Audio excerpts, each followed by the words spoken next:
El dilema del prisionero. Imagínese un ángel con dos prisioneros. Ambos, Caín y Abel, son sospechosos de haberse colado de nuevo ilegalmente en el jardín del Edén. Si ninguno de los humanos confiesa, el ángel tendrá que rebajarla o por entrar sin autorización y los dos hermanos serán condenados a vagar por el desierto durante 6 meses únicamente. Si solo uno de los hermanos confesara, este quedaría libre y el otro sería condenado a arrastrarse y tragar polvo durante 30 años. Por otra parte, si tanto Caín como Abel confesaran, cada uno vería reducida su pena a vagar por el desierto durante 5 años. Caín y Abel están separados, por lo que no pueden comunicarse. ¿Qué deberían hacer Caín y Abel? Al principio la solución del dilema parece sencilla: ni Caín ni Abel deberían confesar para que se le condenara al castigo mínimo.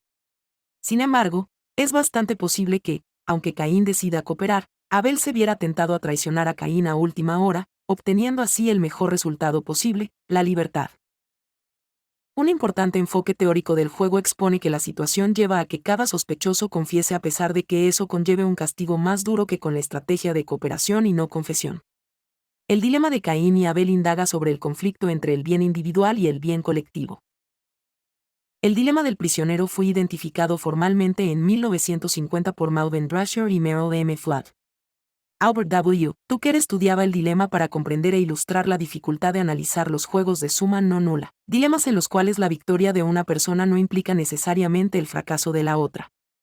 Desde entonces, el trabajo de Tucker ha dado lugar a una ingente cantidad de publicaciones en disciplinas que van desde la filosofía y la biología hasta la sociología, las ciencias políticas y la economía.